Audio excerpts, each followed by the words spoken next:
నిన్న గౌరవ శాసనసభ్యుడు వాడి కౌశిక్ రెడ్డి గారు అండర్ అపాయింట్మెంట్ పోలీసులకు తన రిక్వెస్ట్ పెట్టి తాను కంప్లైంట్ చేయవలసి ఉంది, ఏ సమయానికి పోలీస్ స్టేషన్ రావాలని అడిగి వాళ్ళు ఇచ్చినటువంటి సమయానికే ఆయన ఫిర్యాదు చేయడం కోసం పోలీస్ స్టేషన్కి వెళ్ళినారు.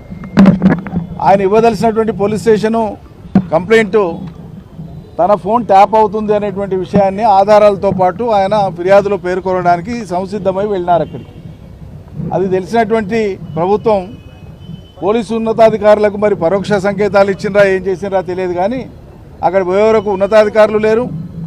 చివరికి అక్కడ ఉండేటువంటి స్టేషన్ హౌస్ ఆఫీసర్గా ఉండేటువంటి అధికారి కూడా ఎవరొచ్చినా పోలీస్ స్టేషన్లో ఫిర్యాదు స్వీకరించాలనో ఫిర్యాదు స్వీకరించేటువంటి అధికారి కూడా అక్కడ లేకుండా ఈ ఎమ్మెల్యే గారు వస్తున్నటువంటి చూసి ఆయన అక్కడి నుంచి స్టేషన్ నుంచి వెళ్తుంటే నేను వచ్చిందే ఫిర్యాదు ఇవ్వడానికి, పైగా నాకు సమయం ఇచ్చినారు, నేను నా ఫిర్యాదు స్వీకరించండి అని చెప్తే ఆయన తిరస్కరించి వెళ్ళబోతుంటే కౌశిక్ రెడ్డి గారు గట్టిగా అడగడం జరిగింది, ప్రశ్నించడం జరిగింది. తన హక్కు అది.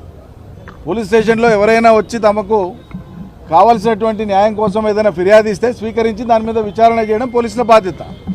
కానీ పిటిషనే తీసుకోము, మేము మా ఇష్టం ఉన్నట్లు ఉంటామనేటువంటి విధంగా మరి వాళ్ళకి ఎవరు ఆదేశాలు ఇచ్చినారో ఎందుకు అట్లా ప్రవర్తించినారో తెలియదు.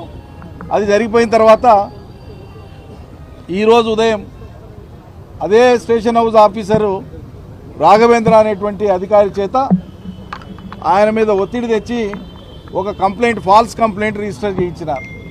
తన విధులకు ఆటంకం కలిగించినట్లు, తన దుర్భాషలాడినట్లు, అదేవిధంగా స్టేషన్లో తనను నిర్బంధించినట్లు, స్టేషన్లోకి బలవంతంగా చొచ్చుకొని వచ్చినట్లు, ట్రెస్పాస్ చేసినట్లు, ఈ వివిధ సెక్షన్స్ అట్రాక్ట్ అయ్యేటువంటి విధంగా సదరు రాఘవేంద్ర అనేటువంటి అధికారి చేత ఒక తప్పుడు కంప్లైంట్ ఇప్పించి ఎఫ్ఐఆర్ రిజిస్టర్ చేసినారు.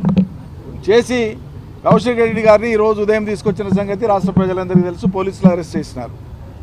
అరెస్ట్ చేస్తే సరే కోర్టులో ఎదుర్కొంటారు, న్యాయపరమైనటువంటి కేసును ఎదుర్కొంటారు, చట్టబద్ధంగా ఎదుర్కొంటారు. కానీ ఇక్కడ వ్యవహరించవలసినటువంటి విధానం ఏంది? మరి మీరు అరెస్ట్ చేస్తే ఎఫ్ఐఆర్లో మీరు నమోదు చేసినటువంటి కేసులు సెక్షన్స్ ఏమున్నాయి, అవన్నీ అప్ టు 7 years పనిష్మెంట్, అంటే 7 ఏళ్ల వరకు శిక్షార్హమైనటువంటి నేరాలుగా చూపబడ్డాయి. అటువంటిప్పుడు అవన్నీ బెయిలబుల్ సెక్షన్సే. బెయిలబుల్ సెక్షన్సే అయినప్పుడు పోలీస్ స్టేషన్లో బెయిల్ ఇచ్చి ఆయనను పంపించాలా చట్టపరంగా. సుప్రీంకోర్టు ఆదేశాలు ఉన్నాయి. బెయిలబుల్ సెక్షన్స్లో కోర్టుకు తీసుకుపోవడానికి వీల్లేదు, జ్యుడిషియల్ రిమాండ్ కోరడానికి వీల్లేదు. కంపల్సరీగా పోలీస్ స్టేషన్లోనే విడుదల చేయాలా, బాండ్ తీసుకొని, సెక్యూరిటీ తీసుకొని. అది చట్టం చెప్తా ఉంది, సుప్రీంకోర్టు చెప్పింది, చట్టంలో అదేముంది. మరి వాళ్ళ ఉదయం 10 గంటల నుంచి ఇప్పుడు 5 దాటిపోయింది, అంటే దాదాపు 7 గంటల పైచిలకు ఆయనను పోలీస్ స్టేషన్లో నిర్బంధించడం అనేటువంటిది ఇది చట్టబద్ధమైనటువంటి అరెస్ట్ కానీ చట్టబద్ధమైనటువంటి కస్టడీ కానీ ఎట్లా అవుతుంది? తప్పకుండా దీన్ని మేము హైకోర్టులో కానీ సుప్రీంకోర్టులో కానీ అవసరమైతే ఈ మానవ హక్కుల వేదిక మీద కానీ ఖచ్చితంగా దీన్ని ఛాలెంజ్ చేస్తాం. ప్రొసీజర్ ఫాలో కావాలని కోరుతున్నాం, మేము చట్టాన్ని ఫాలో కావాలని కోరుతున్నాం. అది చేయకుండా మీకు ఇష్టం ఉన్నట్లు చేస్తామంటే ఇది సరైనది కాదు. మరి ఎందుకు పోలీసులు ఉన్నతాధికారులు కానీ ప్రభుత్వం యొక్క ఆదేశాల మేరకు అత్యుత్సాహాన్ని ఎందుకు ప్రదర్శిస్తున్నారో అర్థం కావట్లేదు. చూసేటువంటి సామాన్యులకు ఎవరికైనా అర్థమవుతుంది ఇది ఎట్లా అరెస్ట్ చేస్తారు, దీంట్లో అరెస్ట్ చేయడానికి ఏముందని అడగడానికి వెళ్ళినటువంటి మాజీ మంత్రివర్యులు సిద్దిపేట శాసనసభ్యులు హరీష్ రావు గారిని కూడా అరెస్ట్ చేసి మరి వారిని ఇక్కడికి తీసుకురావడం జరిగింది, గచ్చిబౌలి పోలీస్ స్టేషన్కు. వారిని తీసుకొని ఎందుకు తెచ్చినారంటే ప్రివెంటివ్ అరెస్ట్. ప్రివెంటివ్ అరెస్ట్ అంటే ముందస్తుగా అరెస్ట్ చేస్తున్నాం. దేనికి అరెస్ట్ చేస్తున్నాం? అల్లకల్లాలు అవుతున్నాయా, ఘర్షణలు అవుతున్నాయా, ఏం జరుగుతుందని, ఏం కుప్పలంటకపోతున్నాయని ముందస్తు అరెస్టులు చేయాల్సిన అవసరం ఏర్పడ్డది.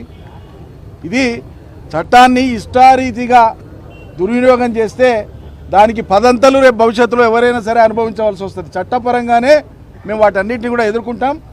ఈ చర్యలకు కారణమైన మూలమైనటువంటి అధికారులు కానీ ప్రభుత్వ పెద్దలు కానీ ఎవరైనా సరే సరైన సమయంలో వీటన్నిటికి కూడా జవాబు చెప్పవలసి వస్తుంది.